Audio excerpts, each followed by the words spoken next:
Welcome to this recording of the Anglican Communion's delegation to COP27, discussing the key messages of the Communion's policy paper. In conversation are Archbishop Samy Shehata, who is the Bishop of the Diocese of Egypt and the Archbishop of the Anglican Episcopal province of Alexandria. Alongside him is Ms. Amal, who is a postgraduate in environmental sciences and leads the Anglican Communion Youth Network's advocacy mission team. Amal works in the Diocese of Raiwind in the Church of Pakistan at the Women Development Services Office, where she has been deeply involved in responding to the catastrophic flooding that has hit Pakistan this year. Dr. Rose Elu, known as Auntie Rose, is a Torres Strait Islander elder and is part of the Anglican Indigenous network. In 2021, she received the Queensland Senior Australian of the Year Award in recognition of her work as an advocate for Torres Strait communities and climate change. The delegation is led by Archbishop Julio Murray, who is the Bishop of Panama and chairs the Anglican Communion's environmental network.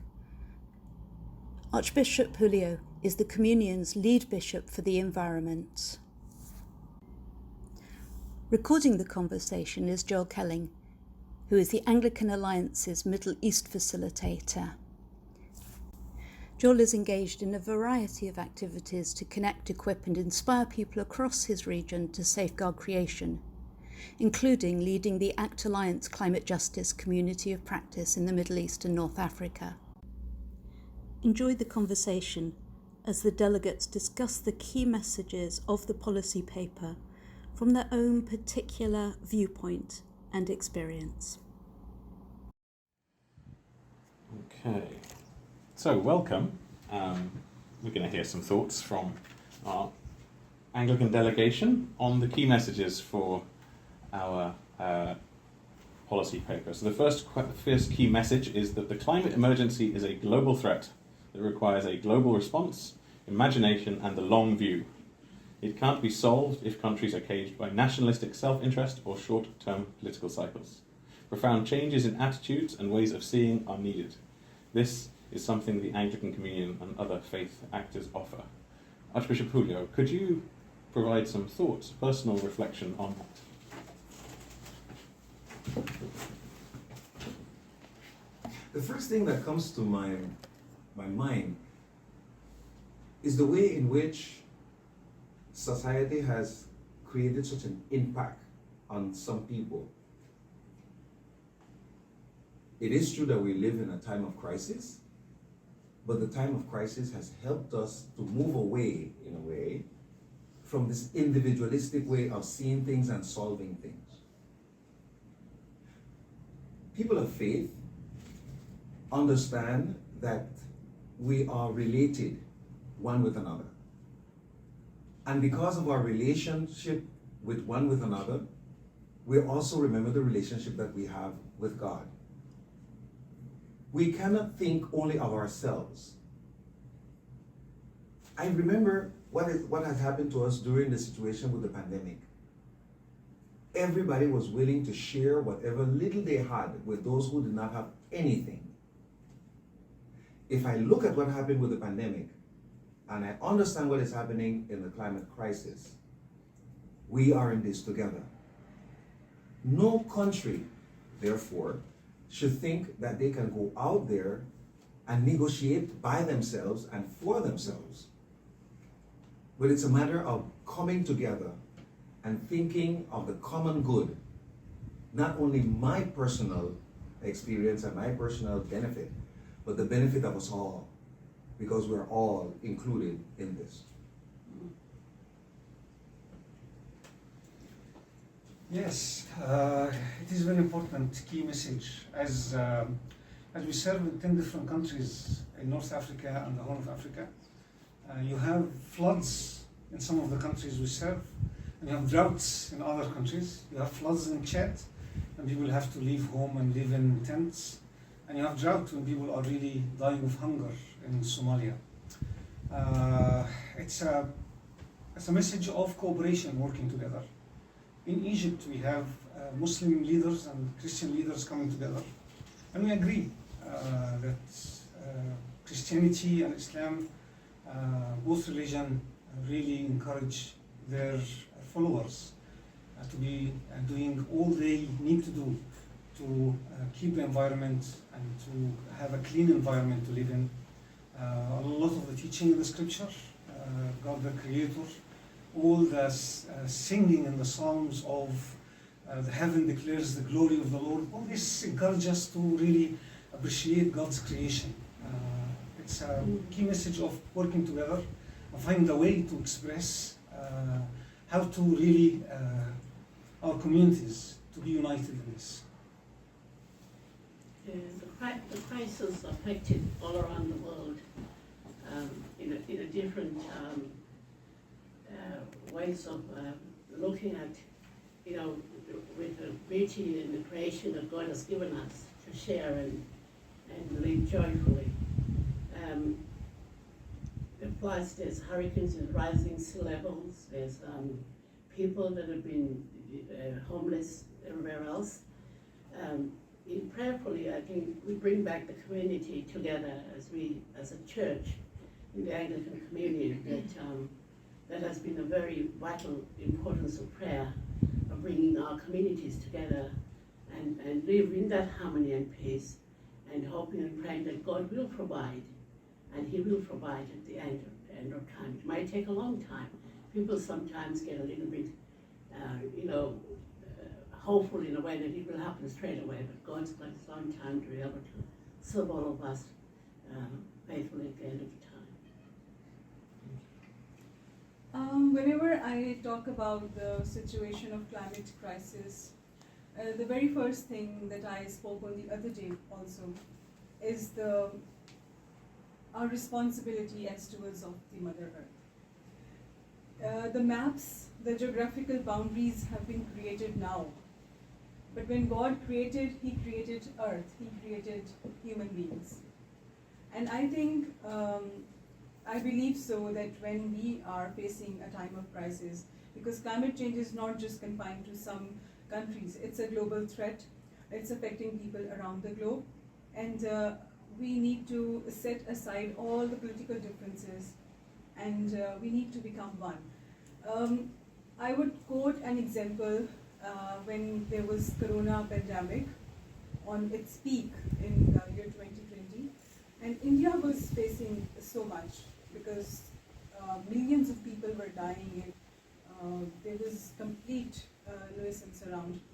Pakistan sent 50 ambulances to the aid of India immediately.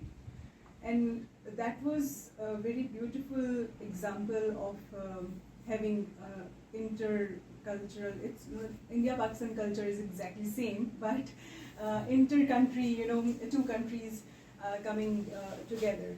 And similarly, the situation when we had floods recently in Pakistan, the Anglican Church, they were I would quote names and I can tell, but it's a long story. So the Anglican Alliance, they came together and they were writing us emails, they were contacting us that let us know what you need. And we can send you the aid, we can help you with the funds so that you can provide to the flood victims in Pakistan. And I think this is the role of church. This is the role of nations when we are facing a similar thing, a similar crisis in our own region. So it's important that we should all come at one place, set aside all the differences and work for a common goal, which is to eradicate the effects of climate change and bring climate justice as much as we can. Thank you. Thank you. I'm going to stick with coming back to you straight away for the second point. I'm just going to keep rolling. But I'll read out our key message to you and let you have some time to think. So the second key message is to recognise the strategic importance of faith actors and include them as key partners in building resilience, coordinating disaster response, and other adaptation and mitigation activities. Churches and other faith actors are integral parts of local communities, have deep wells of experience and a web of relationships to perform these functions. So coming first to Amal, Sarah, could you give a response about the strategic importance of faith actors as key partners in those areas, from your own experience, from your own perspective, and feel free to dialogue within one another as you address one another as you talk about it as well. You don't have to face the camera, basically. If you want to talk through each other, then that's wonderful. I believe when we are talking about faith actors, the very first example that comes into my mind is the commandment that God has given us, and that is to love one another as yourself. And then the parable of the Good Samaritan comes in, and I believe that that is a duty of us as human beings, as faith actors, as people working in the church, as youth, as clergy. God has given us a responsibility to see whatever. This is Psalm 24:1 says that the earth is the Lord's and everything in it, and we have been stewards of this creation. And our responsibility as young people, as faith actors, is that we need to become not just good stewards, but good Samaritan, and we have to look around whoever is suffering, no matter what faith they follow, what race they follow. We need to become good human beings, good Samaritans, and to live to show that we are a living church, we are a living testimony of Jesus Christ, because He wants this from us. So even when there were floods, I would again quote, because this was a very recent experience that we have had in Pakistan. When we were collecting relief for the flood victims, some 2 or 3 people said that you are as a church collecting relief for the flood victims, and we think that you should go and give it to only the Christians because they are suffering. And I was so shocked, seriously, because everyone is suffering there, no matter a Hindu, a Muslim, a Sikh, or a Christian. This is the time of crisis for all. Everyone is there. It's not just the Christians. So we have to do it for everyone, regardless of what faith they follow, what race they follow, what caste they follow. It's not about that. It's about humankind who are in crisis, and we need to step up to do something as stewards and as good Samaritans. And just to follow up on that, what would you say that the value added of the church in Pakistan was during the floods? What was the thing that you could provide that no one else could? That was, again, love. We were giving them love. We were loving them as Jesus Christ has loved us. And that is what He wants from us when we are serving in the church. The first thing when you are serving in the church is you have to be very humble. You have to be very polite, and you have to look at people in a very humble way and not with a judgmental way. And the first thing I would always say that it was love. We were loving people, just as I previously said, no matter which faith or race or caste they follow. A church was giving them care. I would quote that the 4 dioceses of the Church of Pakistan, they were engaged in helping the flood victims, because our diocese, Lahore Diocese and Raiwind Diocese, was the only one which was not affected. Our areas were not affected. The rest of them were affected severely. So the dioceses in Peshawar, in Multan and Hyderabad, they themselves were going in the water and they were helping the people there. Now, that does not mean that they are a church and they should only look for Christians. They were showing what a good Samaritan is, and they were taking care of the people no matter who they are. So I think this only can happen when you have pure love in your heart, love that Jesus Christ wants from us. So that is something which makes the church stand out of everything. Amal, we were having a conversation, days before, and you also mentioned that there was this connection with from the church with the army. Oh yes. With all the collecting of things, yes. All the collecting of things. One of the what called my attention the most was the fact that the relationship that the church had with the people in the army, that they were able to do some work together. Yes, thank you, Bishop Julio. I was forgetting that, and you made me reminded. Yes, actually, when as I told you, that our diocese, Raiwind diocese, is basically 80% of rural-based diocese, but our main head office is in Lahore city, center of Lahore city, because of the logistics and because of being everything is around. So we have got a big campus. When this flood struck, we were looking at the news and everything, and one thing that we were seeing was the water was at this level. And the Pakistan Army played a very vital role. They were the first ones to approach the flood victims because definitely they have the access, they have the transportation, they have boats, they have helicopters, everything there. So when we started this, from the very first day, we decided that since Raiwind Diocese we were not affected by the flood, our city was protected. So we said that we are going to hand it over to the Pakistan Army because they have all the access.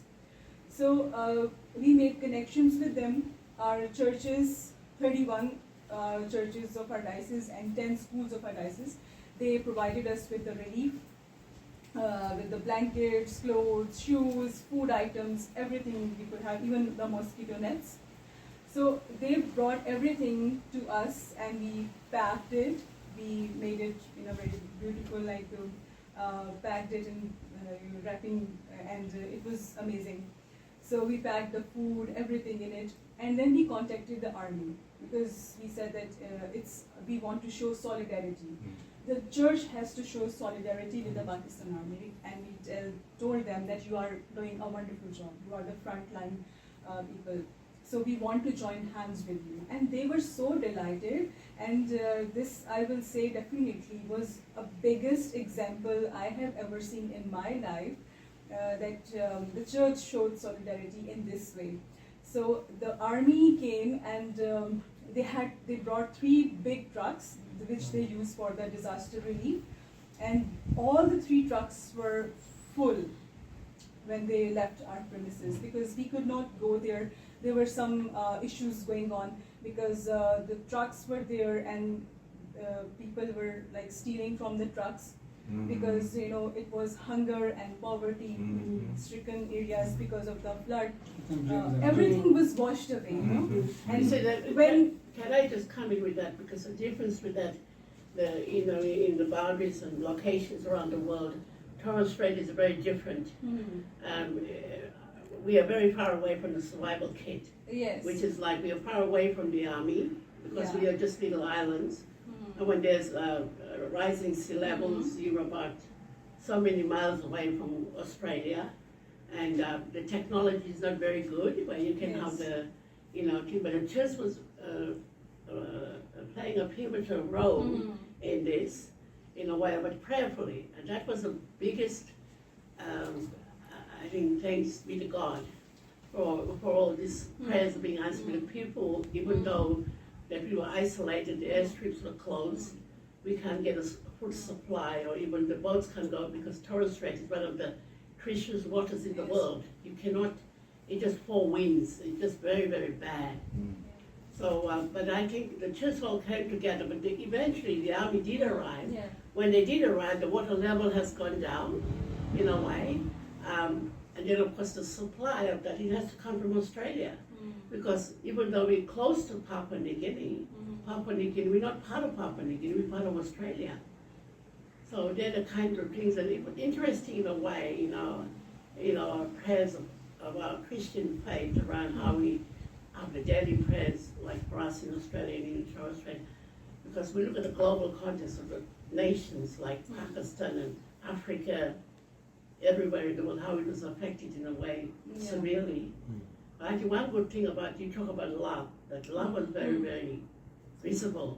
Yes. Love and peace and harmony to deliver to the people and embraced in God's love. You will be okay, whatever we have, we will share. I think I will go back to the question because I heard Archbishop Julio talking about faith leaders are there with the community. When the UN, the governments, the military leave, the faith leaders were there on ground. They were there before and they're there after. So their role is pivotal. Really. I don't know, I heard you saying this in one of the workshops, Archbishop. that's the reality in which we live in Latin America, for instance. The churches are present in communities where at times the government or health relief cannot get. And if they do get, they don't reach out to all the people because they don't know where they are. That's right. So one of the things that the church can do, because the church takes care of when you're in the community, they get to know everybody, the majority of the people in the community, and there's this sense of trust in the church.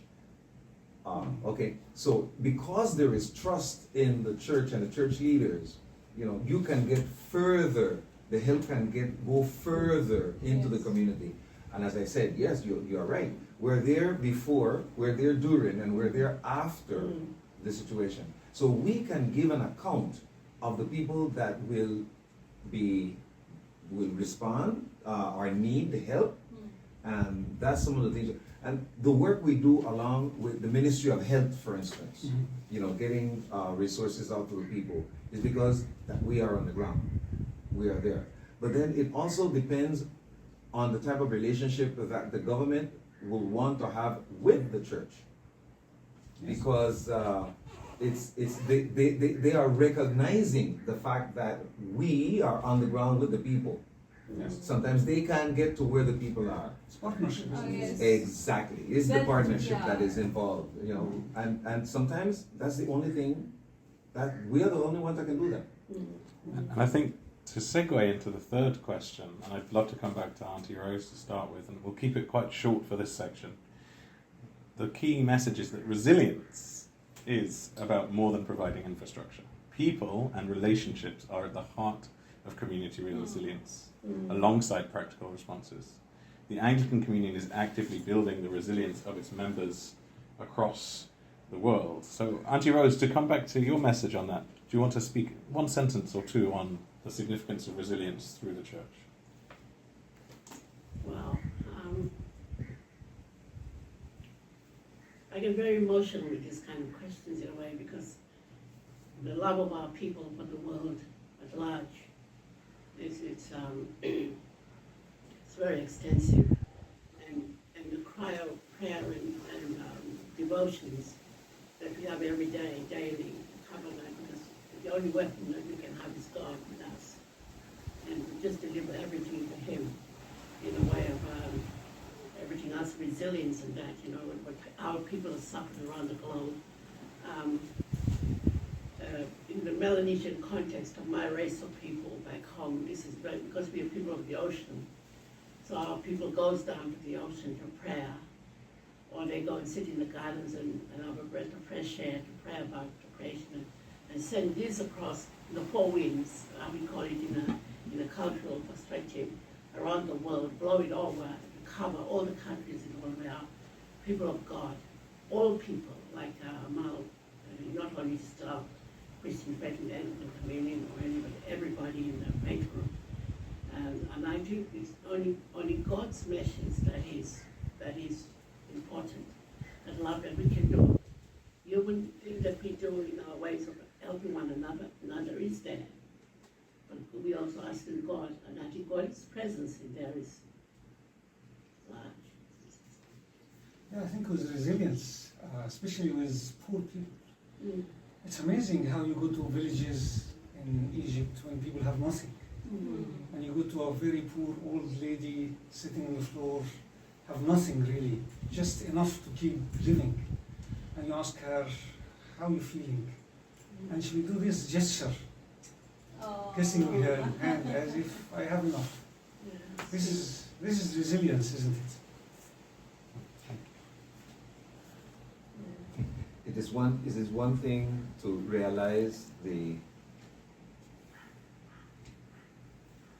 and as you said, it's very emotional, because when you see that the person has little or nothing to live on, there's this willingness to give up whatever little they have so that somebody else will get as well.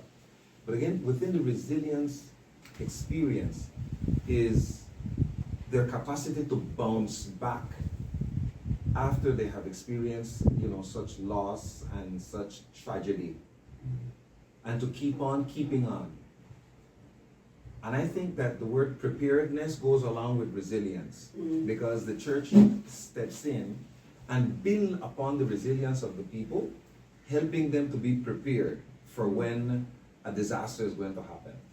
And I have heard of the young people in the Pacific, when they have gone out into the community and sat down with them and not only offer the kit, but offer the guidelines of what they should do if there is a disaster. And it's the young people from the churches, the ones that are going out there, meeting the people, talking to them, and giving them the information that they need, so that when a disaster happens, they will know what to do. Two things happen. The people don't want to go anywhere. They want to stay there. Yes. But is how to prepare them for another situation, what is coming. And I found that very, very interesting. Young people that are living in countries that are islands, that you do know you're going to face hurricanes, and you know you're going to face the rising of the sea waters, going out and sharing with the people how to be prepared. But the sense of resilience for me it's quite interesting and quite important, because it's my capacity to be able to bounce back. I mean, I don't have to give up. And resilience for me also goes hand in hand with faith.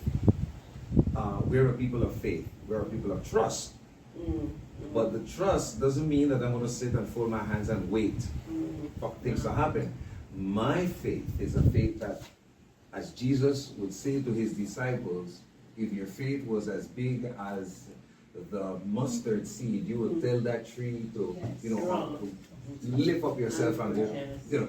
That type of faith is a faith in action. That's a concrete action. Tell the tree to be planted where you are and go plant yourself somewhere else. So that's where I kind of learned that, the faith that I need to exercise is a faith that takes me to a concrete action.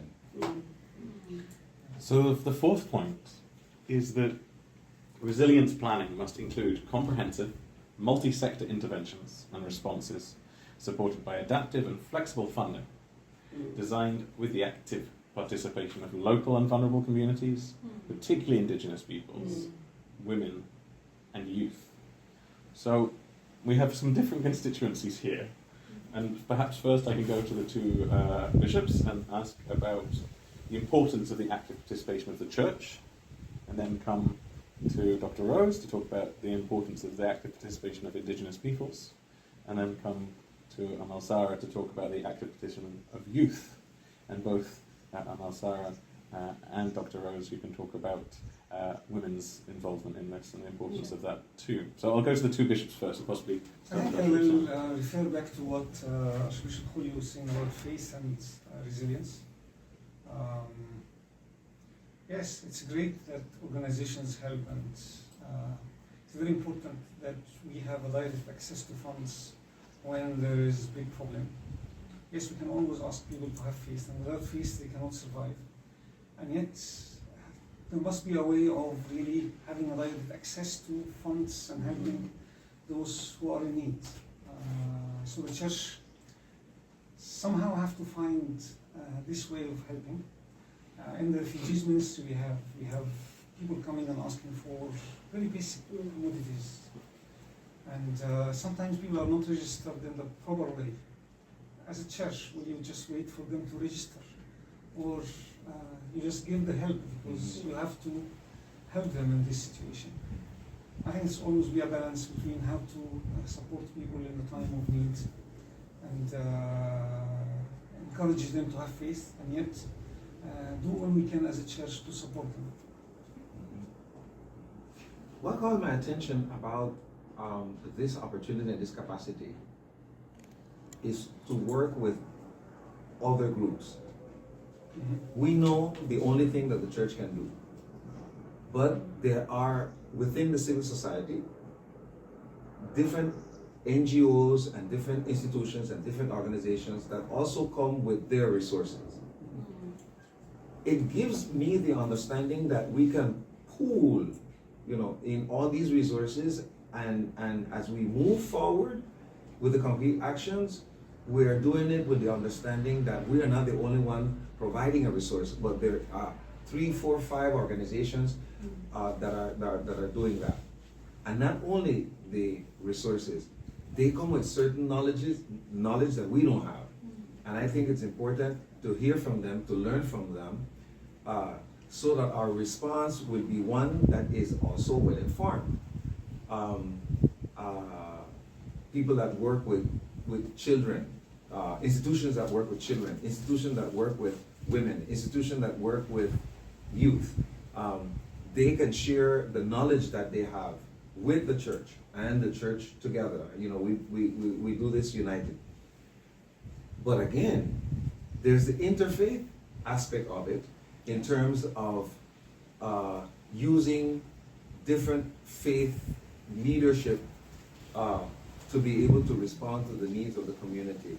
So you will have from different faith groups, coming together and responding with resources that they have, because it's about responding to human needs. The person is the center of the response that we want to give, because it's the people involved. So sometimes there's various denominations within the ecumenical world and are various denominations within the interfaith world that come together and respond. And I think we need to be open to that. Yes. You see, because what we're looking for more and more is, to add more people to the process of helping and responding. I can give you a practical example. Because we have an organization, Islamic organization, who give food to our deaf children in our deaf ministry.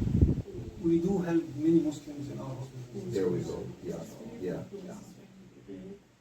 With the Indigenous perspective, I can only speak from our race of people, Melanesian in the Torres Strait. Our cultural ways, like whatever we have, we give. And we have this rule in my clan, because we are chieftain clan, my father's side. And his vision was always, because he was a man of God, he was a man of the church. And he said, whatever we have, when we grow up, and whatever profession we undertake, whatever we have, we help.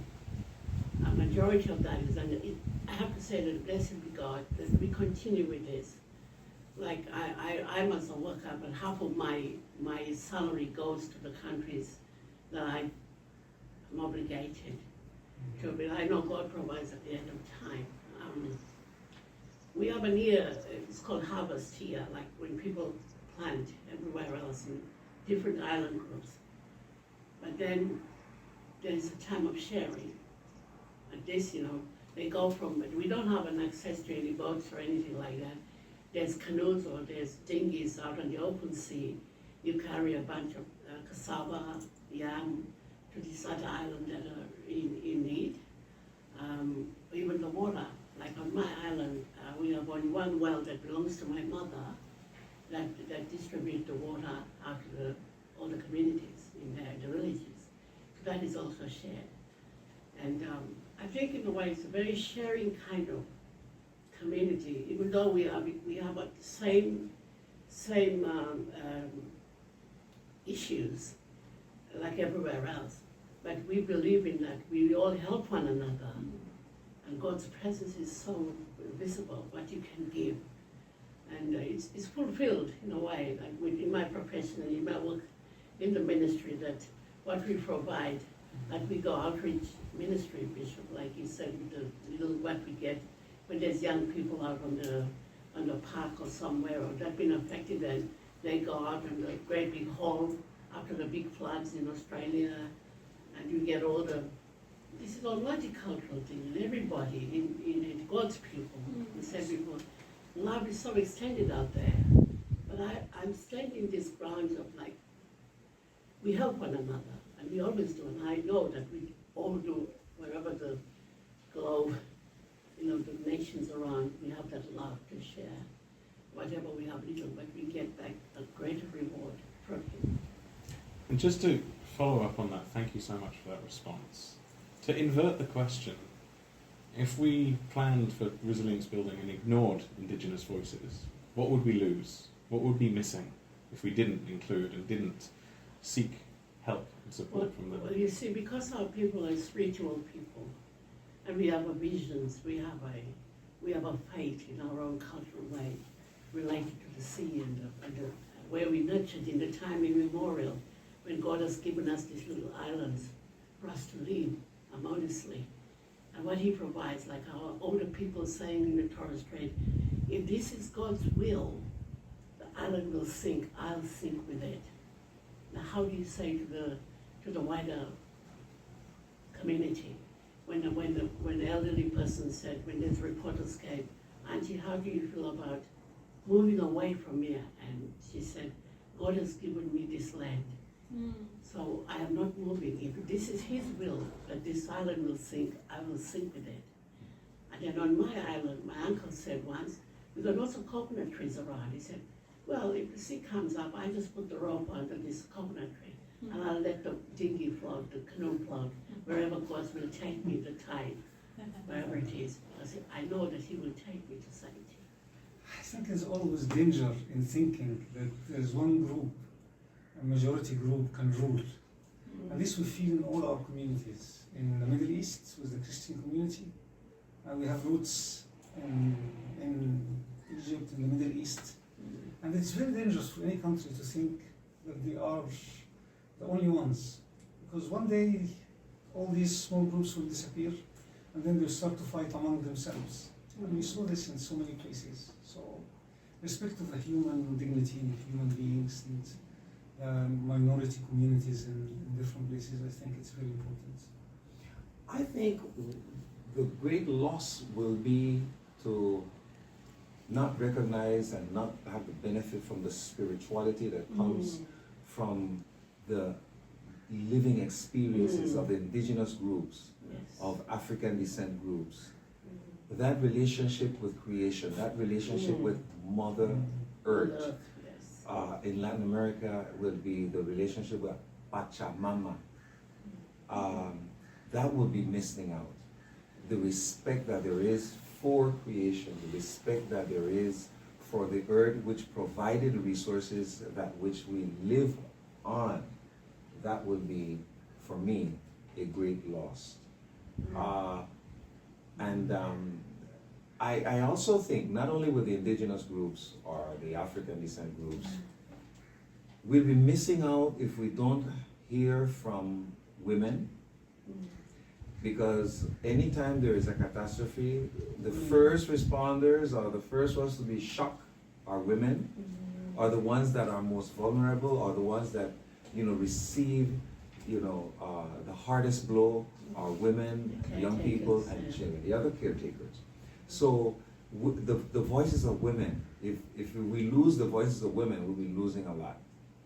The voices of the young people now, for me, it's interesting because they're the ones who are raising their voices and saying to governments and to leaders that we can do more and that it's time for action. What I'm hearing is a call of attention to us all. This is not the generation of tomorrow. This is the generation that walks along with us today, but we are going to be, closer with the Lord as we die, and they will continue on. And I also hear them saying, what have you done in order to, take care of creation? And what are you handing me over? Something that is not well, that I have the responsibility to take care of. So it makes a lot of sense that those are the voices that we need not to miss out on. But in the same way, we need to make space not only for the voices to be heard, but the faces to be seen, and the people will be inserted in the places where decisions are being made. It is not one group deciding for another. I think it is we can sit with the wisdom of various groups and come together and have some decision that we can work with this and do it together. Nobody should feel that you have all the wisdom and the understanding and you can get it done by yourself. It is the way in which we also see scientists and religious leaders coming together to have dialogue, and how we can be supportive of one another to move the restoration and the process together. The transformation that we're looking for. As people of faith, we know and we believe that a different society is possible. But those of us who are part of this society, we have to contribute to make this a better place. So it's a matter of different wisdoms in the room, our different perspectives at the table, working together, because the common good is what we're aiming. The common goal, and also the respect of every human being is at I think it's the important goal. to hear the young people Yeah. building on one. Yeah. Thank you, Archbishop Samy. Okay, yes. I think, I believe that women and youth are the backbone of a society. Because when I look at our context, and recently, again quoting the example of floods, when we gave a call in the churches that we are requesting you to come forward and help us in collecting relief for the flood victims, the youth and women were the first ones to respond. Here I'm not talking that the men are not doing their part, they are doing their best. Because in Pakistani culture, mostly women are they stay at homes. So men are there to provide for the family, and women are mostly, they live in homes and they take care of the house. And youth, we always make jokes in Pakistan that during the Sunday service, there are more youth and women in the church, and less men in numbers. So I think they hold an immensely important part, because youth is vibrant, and whenever there is a catastrophe, they are always the ones to come up and help those who are facing problems. When it was, I will quote the example of Hyderabad Diocese. It was the diocese where the flood actually came in Sindh. So I was looking at the pictures shared that the youth they were going into the waters, they were rescuing people, they were providing medical facilities, providing health awareness, because dengue fever is very much there. So because of the water and everything, so they were providing awareness on that, they were providing the medicines, healthcare, doctors, they took doctors with them. And before, I think when we were talking about resilience, I also want to add my point into that.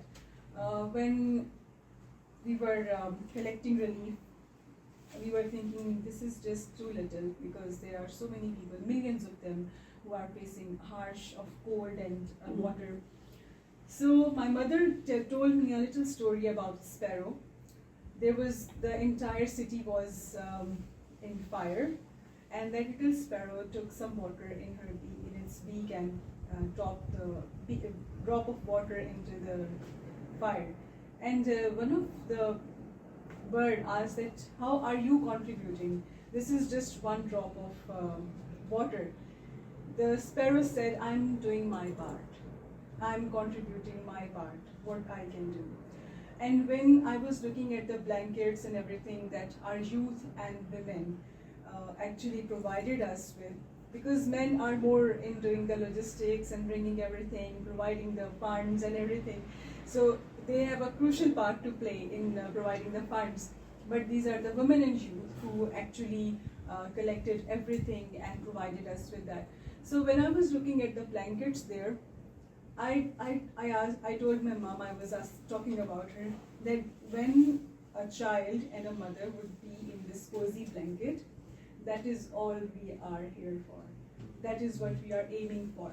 And that is why I believe that youth and women plays an important part. And you know that they were the women who went to the tomb of Jesus Christ in early morning. And that shows how important women are in the Christian faith, and even in the Muslim faith and all faiths It's not about faith, it's about a woman. And a woman takes care of the household. If she can give birth, she can bring change. Giving birth is a very crucial and risky part on a woman's body. When she can do that, she can bring change. And whenever there is a crucial part playing in society, youth is the first one to come up and help. So I believe they are the strongest pillars and architects of the society. Women are the architects of society, and youth come along. So, Thank you so much. And Amal, I really do appreciate your contribution. As a religious leader, my take on this is, we need to take youth seriously and take women seriously. Yes, very much needed. Because maybe some leaders are not understanding what it means to have young people and women at the table. Oh, yes. And sometimes you want to do it out of, they say that we have to have the presence of women and we have to have the presence of youth. It is more than just have the presence. I think we need the wisdom that comes from women, the wisdom that comes from youth, and we need to listen to that.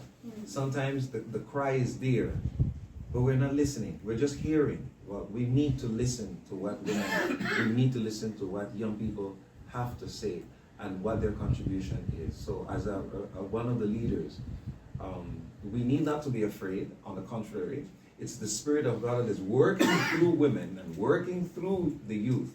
And that is the wisdom that we really need to listen to and take care of. This reminds me of St. Paul saying, advising Timothy, that do not let others look down on you because you are young.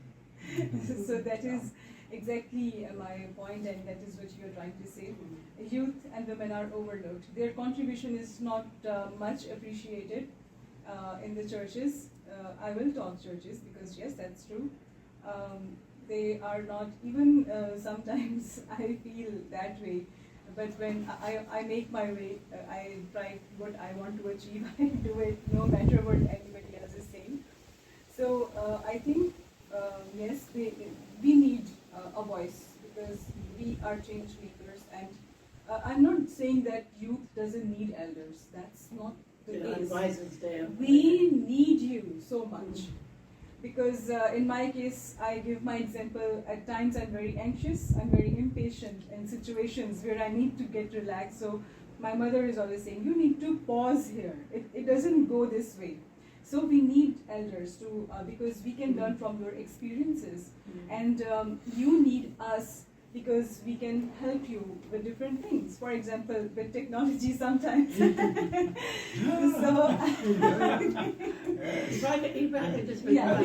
we can go together to create a difference. When I mentioned that before about my father is from the Chieftain clan, and we have 8 clans on my island, and these clans have got their own cultural rules.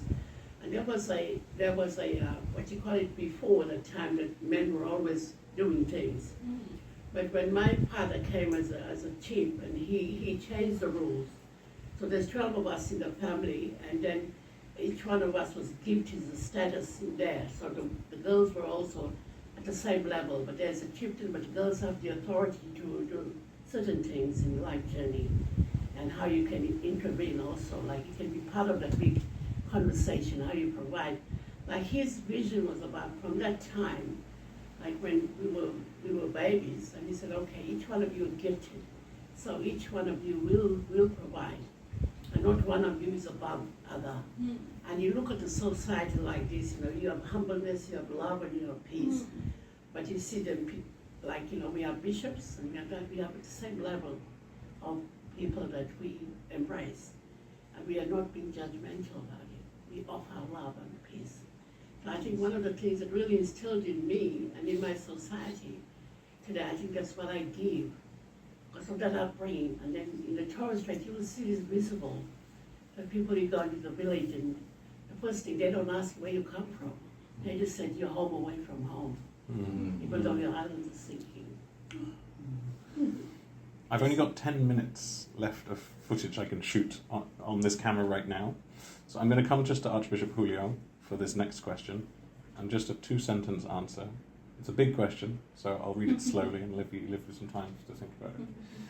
But our key message 5 is that governments, especially those in the global north, must fulfill financial commitments to climate finance, to scale up development assistance, to support mitigation and adaptation initiatives, double adaptation funds, encourage financial institutions to provide grants rather than loans, and consider broad-based debt relief for financially overburdened countries. What would you have to say to that, Archbishop?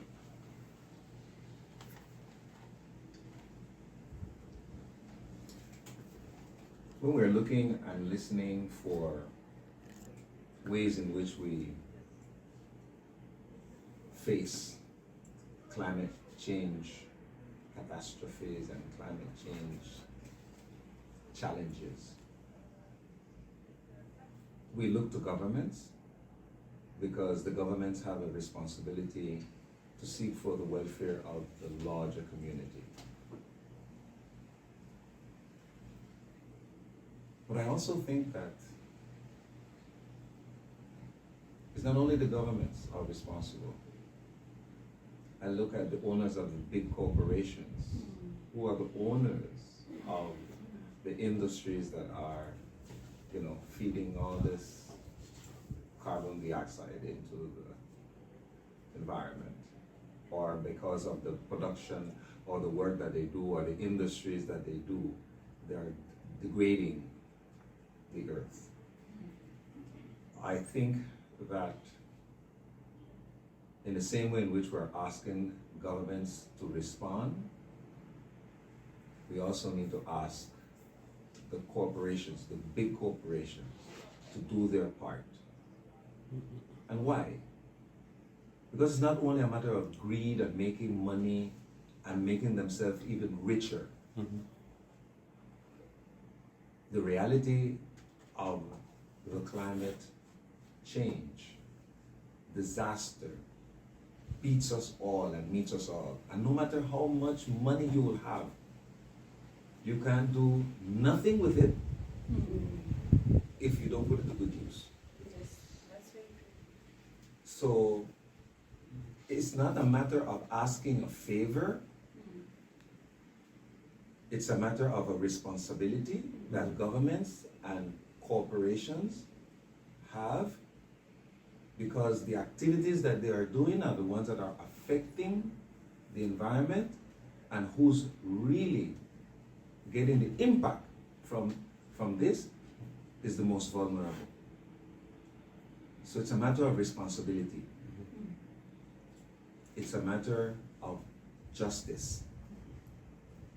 And those of us that are on the side of the marginalized and the most vulnerable, the youth and the women, we're raising our voices and saying, governments, you need to be more responsible. Governments, you need to be also in conversation with the corporate world. And we know that one of the resources and areas to find some of the fundings have to do with the taxes that we pay. Government, you have a responsibility to make sure that the taxes that are paid by the corporate world are what they really need to be. We know of corporate institutions that have the capacity to shy away. Well, shy away is not the word that I want to use, but to find a way to pay less taxes. And when you come and you look at the other part of the population, the worker, you are forcing the worker to pay taxes that after they pay, they have nothing to live on. But those who are rich and powerful, they pay little or no taxes. It's a matter of justice, and it's a matter of responsibility. And I'm expecting that governments and the corporate world stand up, because we are already standing. So this is where the recording limit on Joel's phone was exceeded, and while he was setting up a new recording, the delegation was chatting amongst themselves, and we rejoined them mid-conversation. Yeah, So the I have- mother would very gently say, "Come here, Lord Jesus." Okay. Young with Jesus. Young with Jesus, we'll be sitting around and everybody babuk. You know what babuk is? Yeah. Like you sitting there and you cross your legs, eh? Okay. You sit on the mat. Uh-huh. So she'll be like this, she says, sit there, babuk now, and come and yarn with the Lord. Come and yarn with Jesus. Oh, wow. And then we'll So just, yarn is Y-A-R-N, the yarn that yarn, yeah, you just you chat about, we can fight in front of her too, like, because everybody wants to say something. And just imagine this crowd of us on this mat, and then my father will be an observer. He said, okay, go and fight. And then at the end of the fight, he will say, now, did you meet the justice? Now, who won? And we all look at one another. Nobody wins. He said, next time, pause and listen to one another. So whilst we're yarning here, I have 5 minutes to record Amal Sarah's 6th point. So I'll just come to Amal Sarah for this. Yeah. We might record some more things on another day if we need anything more. Yeah. Our 6th key message is that we call on the parties meeting at the 27th Conference of Parties in Sharm el-Sheikh to establish a loss and damage fund facility. So I'm just going to ask 3 questions and just give like a 1-sentence or 2-sentence answer to each one. So I'll ask, you answer, ask answers like this. no time to think. So, well, let's start with, I think, an easy question. Why should there be a loss and damage fund facility? That's obvious, because when there is loss and damage, we need to rehabilitate back, we need to rebounce back. So I think definitely it's obvious we need funds for that. And who should be contributing to that fund? And why should they be the ones contributing? I previously said that it's a global crisis. And when you see someone in crisis, you have to set aside all the differences, no matter political, no matter religious. So it's the responsibility of everyone, the faith actors, the state actors, everyone who is the stakeholders. So it's the responsibility of everyone to look around and see who is in need and what should be done, not just sympathizing or empathizing, but what practical action can we take. So whoever is involved should be contributing in that. And you come from Pakistan, you're from the Global South. Is there a message to the Global North in a loss and damage fund that you need to speak out about, to respond to? Okay, yes. It's a critical question, and I would answer it in some simplified way. Actually, we work in the diocese, and we do get funds from the Global North because that is how our diocese works and sustains itself. What happens is, when there is a fund policy or grants going on, so we apply to them and they provide us with funds, and also the relief funds. I want to say one thing which struck us so much, and that is if they are providing us with $5,000 US, which is a very less amount, for instance, just giving an example. And when it comes to the audit, and when it comes to provide them with the financial reports, they are asking as if they have provided us with $10,000 US.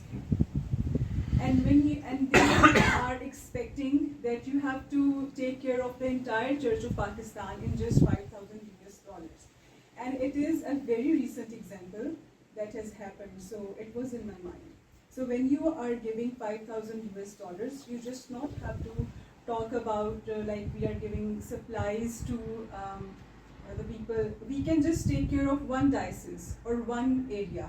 Now Church of Pakistan has 8 dioceses, and they are far from each other, very far from each other, from the northern part of Pakistan to the southern part of Pakistan. So with a small amount, we cannot take care of everyone. So this message I want to give, that when you are trying to give us relief funds, give a sufficient amount, like which is able to take care of the entire Church of Pakistan and not just the diocese. So when you ask for audits and reliefs, so just ask in a more realistic way and not some utopia that you have to take care of the entire Church of Pakistan. So I think this is a very true example that I've shared, and that is the message I want to give in terms of funds. Thank you.